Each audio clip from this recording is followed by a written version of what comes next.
What's going on, guys? Bill here from DFS Fantasy Factory. I'm going to do a video today on tonight's slate, the Monday night DFS slate for GPPs. I'm going to dive into some advanced stats on a lot of players to give you some player ideas that a lot of other people probably are not thinking of. Before we get started here, here's a list of my favorite 3 DFS sites: Stokastic, DFS Army, and Fantasy Pros. Fantasy Pros is actually only $8.99 per month, and you can actually get your first year free. I put a link in the description for more information on that, so check out the video description below. Also, if you haven't already, make sure to like, comment, and subscribe to the channel. I'm actually doing a little drawing tonight. If this video can get to 20 likes, I'm going to do a $20 PayPal drawing. All you got to do to be eligible for that is hit the like button on here, get the video to 20 likes by game time tonight, and I'll do a drawing. You got to be in the comment section, so just put your favorite player down there or a question for DFS, whatever it is. I'll do a drawing from the names in the comment section. And make sure you're subscribed to the channel so you get the notification of the video I make for the drawing as well. Alright guys, let's go ahead and get straight to the point here, straight to the video. I got my Excel put up here. This is the stats that I use to make my GPP lineups. So it's basically information that I'm going to be using tonight. So I'm going to go over it kind of with you guys and just show you what I got going on here. We'll just go over each column and just see what stands out. So we'll start with the quarterbacks, then we'll go to the running backs, then we'll hit the wide receivers and tight ends. We'll try to make it quick here. I do have my favorite plays at the bottom there in order. Obviously, it's all 4 quarterbacks down there, but I have them in order. So I'm just going to show you some surprising stats I have here for some deep dives and give you a little bit of advice on who to play for tonight. So this first section here, we got red zone attempts per game. As you can see, Kirk Cousins is #1 with 8 red zone attempts. That definitely stands out. We'll just kind of go through the sections and see what we got going on here. For deep balls, Ryan Tannehill, that's one that definitely stands out. I kind of highlighted him in green so you guys can see that. Ryan Tannehill has the most deep ball attempts out of all of these quarterbacks at 3. He's also got the most passing attempts at 33. Obviously, they're all right next to each other, 33, 32, 31.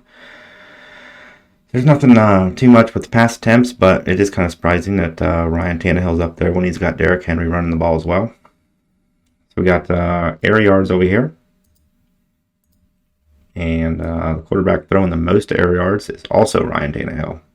So that's kind of a surprising factor too. That's why he's #1 on my list. I mean, he's top of a lot of columns here.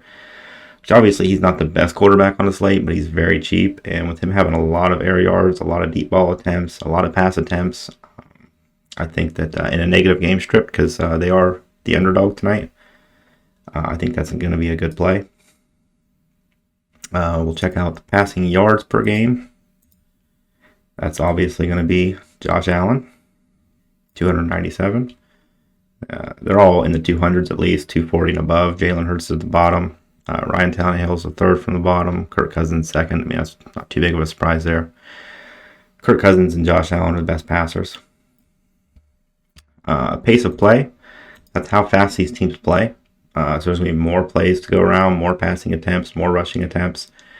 So the #1 team at the top of that is Jalen Hurts with the Philadelphia Eagles. They play at the fastest pace, with Kirk Cousins and the Vikings right behind them in 2nd. And the best part about that is they're playing each other tonight. So I think that game has a better chance of being a shootout. I think the other game probably has a chance for Josh Allen, probably just to blow the Tennessee Titans out, just being honest. But with them being behind, there's going to be a lot of deep ball attempts. I mean, if Ryan Tannehill can somehow squeeze out 3 touchdowns and 2 of them go to one person, you could be sitting good if you have Ryan Tannehill and the wide receiver that he throws the balls to. And this last one here, we got adjusted, or not the last one, but second to last one, we got adjusted yards per attempt. The top one is Kirk Cousins, and then Ryan Tannehill again. So Ryan Tannehill's at the top of all these columns. He's only 5,200.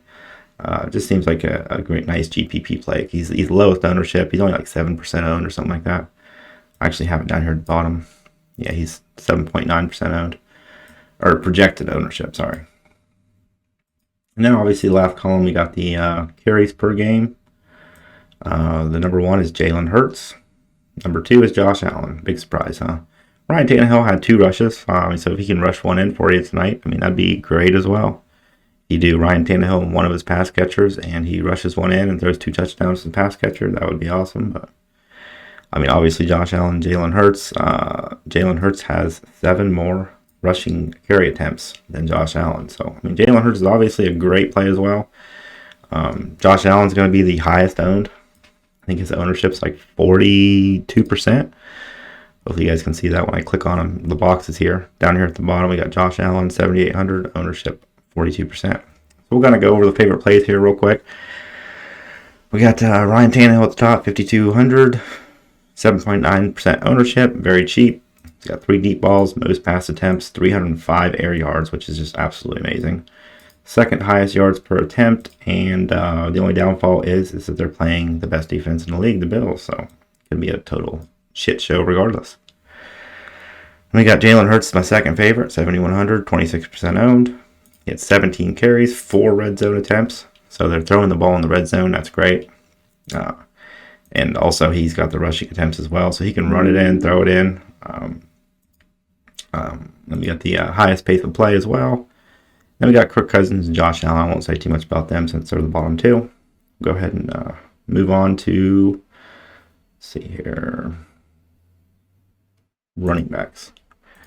All right, so for running backs here, let's check it out here. Okay. All right, so here's the running backs here. We got down here at the bottom, I got my favorite plays down here. I mean, obviously not my favorite plays, just more like just a few plays that I'm going to be running for GPP. We got Zach Moss, Derrick Henry, Miles Sanders. Derrick Henry, obviously, because Hiller's out, so it might increase the carries for him and also some of the passing game work. But you can also take a flyer on Derrick Henry's or on Hiller's backup. That's going to be Hassan Haskins. It's a rookie. We don't know much about him, so I mean, it really is a GPP flyer. Maybe he'll get the passing work. And obviously we got Zach Moss here, 6 targets per game, 52% opportunity share. So he's getting more of the opportunity share than Miles Sanders. So that's definitely something to remember. Zach Moss might be a low-owned, nice target to try out for tonight. He's got 13 weighted opportunities. Miles Sanders, also a good shot to take. 3 red zone carries and a 53% opportunity share on a team that is really run heavy. I'll show you right here. We got team run plays per game. They got 39 run plays that last game, and then right behind them is 28. So they got 11 more carries than anybody else. Obviously, that factors into the fact that Jalen Hurts ran 17 times, but they're running the ball a lot more than any other team. We'll start here at the beginning. Pace of play, I already talked to you guys about. Philadelphia is going to be the highest pace of play, so there's going to be the most opportunities, most plays, things like that. And we got the targets per game. Up at the top, we got Zach Moss with 6 targets. So I mean, that's kind of what I notated down there, but that's the surprising one. So they're passing the ball to Zach Moss quite a bit.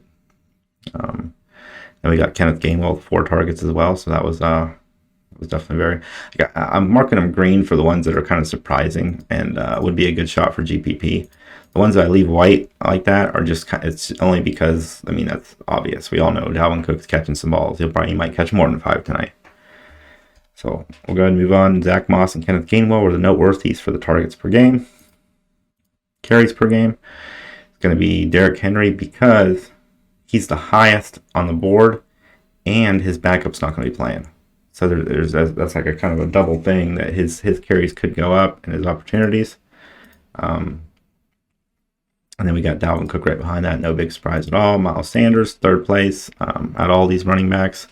And he's got 13 carries per game. So Miles Sanders would definitely be a nice little pick. But the other guys on his team aren't all that far behind on the opportunity share, which I'll go over with you here in just a moment. And the red zone touches, number 1 on the red zone touches list is Miles Sanders. So that's kind of a big deal. If he's getting red zone touches, maybe he can actually get 1 or 2 touchdowns for us tonight. It'd definitely be worth taking a shot on Miles Sanders when everybody's going to be on Derrick Henry, Dalvin Cook, Devin Singletary, people like that. Then also Alexander Madison had 2 red zone touches. You can take a flyer on him. I don't like Madison too much, but it's always worth a try. Kenneth Gainwell, he's definitely worth thinking about trying out for tonight because we got 4 targets per game and 2 red zone touches. Obviously, he's only got 5 carries, but they are using him on a run-heavy offense, so might be something you want to try for GPPs tonight. And then we'll go over here to goal line carries. There's only 3 goal line carries that's happened between all these teams, and all 3 of them were for the Philadelphia Eagles. So that's definitely something to note. Miles Sanders, Kenneth Gainwell, and Boston Scott all got goal line carries. Boston Scott is a huge flyer because, I mean, he only had 4 carries the whole game. He had no targets. I don't know if I'd do anything with Boston Scott, but Kenneth Gainwell and Miles Sanders definitely good. And everybody's going to be on Dalvin Cook and Derrick Henry. All right, so obviously at the bottom here, I got Zach Moss, Derrick Henry, Miles Sanders for the plays. And I think there's one more too. Yeah, Kenneth Gainwell. I didn't put him down there, but he'd definitely be included as a nice play for GPPs. We'll go ahead and move on to the wide receivers and tight ends. All right, guys. So now we're looking at the wide receivers here. We'll go ahead and start at the beginning. Red zone target share. Let's check out who's got the highest red zone target share. AJ Brown, all the way at the top, 66%. Not a huge surprise there, but the fact that Jalen Hurts runs a lot, and so AJ Brown still got 66% of the red zone target share. That's huge. That'd be a nice stack for tonight. I mean, obviously it might be a kind of popular stack, but you do know that AJ Brown's getting a lot of the red zone targets. Obviously, right behind him is Justin Jefferson and Stephon Diggs. No big surprise there. However, Isaiah McKenzie got a red zone target. That's kind of a surprise. Geoff Swaim, if you want to take a flyer on him, he's getting red zone targets. KJ Osborne for Minnesota, definitely be a good play behind. I mean, obviously everybody will be on Justin Jefferson and Adam Thielen, so KJ Osborne would definitely be a nice little flyer play as well. And then we'll move over here to target share. Actually, we'll go ahead and skip target share because this targets per game is pretty much going to show us the same thing. So AJ Brown's clear at the top with 13. So I mean that's kind of noteworthy because Jalen Hurts ran 17 times and AJ Brown still had 13 targets. I mean that's kind of seems like a big deal while Devontae Smith only had 4. So a lot of them balls are going to AJ Brown. So I mean you can easily make a bunch of stacks tonight with AJ Brown and Jalen Hurts, and know that their target share is pretty condensed there, and then pick up some flyers that I'm talking about here as your like low-owned guys to run with that stack. And talking about flyers here, actually, we got 9 targets for Kyle Phillips. He was talked about a lot in camp. I thought about drafting him in my regular league tournament or league, but I didn't. I might actually pick him up off the waiver wire though. He had 9 targets. His numbers are looking good on this board. As I go through, you'll see how good Kyle Phillips looks. And some of the bad things to look at was Devontae Smith with 4 targets. Then we had Isaiah McKenzie down here with only 3 targets as well, along with Irv Smith. All right, so we'll run over here to the air yards. At the top here, we got Justin Jefferson, Treylon Burks, and AJ Brown. Something surprising for that is Treylon Burks, 104 air yards. All right, so I mean, you could run him in some of your lineups. He's going to be low owned, so that's definitely a good thing there. And then we got Kyle Phillips with 75 air yards as well. So both of them are very surprising. The other ones are not. Gabriel Davis is probably going to be out tonight, which is why I have Isaiah McKenzie down here as a pick, and Diggs as well, because they're going to see some increased targets. So Isaiah McKenzie would probably definitely be more worth it because Diggs' ownership is going to go up with it. Isaiah McKenzie might be kind of a flyer you can take for GPPs if Gabriel Davis is out, which I'm pretty sure he's rolled out anyways, but or a good chance that he's not playing anyways. All right, so main thing to take away from this one is the air yards for Treylon Burks and Kyle Phillips. All right, let's go to the red zone targets here. At the very top, we got Justin Jefferson. It's kind of no big surprise, but he's getting plenty of red zone targets. Justin Jefferson's always going to be a great pick, especially in the high-paced game against Philadelphia. Both teams are high-paced, got shootout potential. Definitely worth having Justin Jefferson in plenty of lineups, along with A.J. Brown as well, because he had 2 red zone targets in his 13 targets he had. We got KJ Osborne with 2 red zone targets. That's kind of a big surprise. Not really a big surprise, but I mean, it's a surprise, like, as in somebody you could probably play. Maybe you might get a couple more red zone targets. Maybe you'll actually catch one this time. Well, actually, I didn't even look into the details of that game. He might have caught one, but see. Now we'll move over to the average target distance. It looks like it's not showing up in the window here. Let me fix that real quick. All right, so for the average target distance, I might have to do some working on my structure here I got going on, because it's not showing up on the very far end there, but I fixed it for now. You just won't be able to see the names, but I'll read the names off to you. So for average target distance, that's a huge one. That means how far down the field they're throwing it. Number 1 is Treylon Burks. Again, we're hearing Treylon Burks' name again. Treylon Burks, Kyle Phillips. Definitely go for them boys. Gabriel Davis is up at the top, but he's probably not going to be playing tonight. Stephon Diggs, 3rd. I guess I'll move it over so you guys can see it. Stephon Diggs, and then we got Justin Jefferson, Devontae Smith, Kyle Phillips, A.J. Brown. So Kyle Phillips and Treylon Burks both high up on that list is definitely another good thing. And then for the last column here, we got deep targets per game. That's great too to know. It's a lot better to know once the season moves on. We're not on week 2. We got more data to play with, but we got 2 deep targets for Treylon Burks again and Justin Jefferson. I mean, obviously Justin Jefferson's no big surprise, but Treylon Burks and Kyle Phillips, man, they're up there on everything. So definitely something to look at. I got my 5 players down here: Burks, A.J. Brown, Kyle Phillips, Isaiah McKenzie, and Diggs as some great plays to throw in your lineups for tonight. That's pretty much all I got for you here. If you want any more stats added in here, feel free to put it down in the comment section. I don't know. This is kind of what I use to make my lineups, but I mean, if you know some other good stats that I can throw in here, just let me know. I use playerprofiler.com to get all my stats, and they pretty much have literally everything. It's kind of pricey for the season. I think it was like $100 and something for the whole season.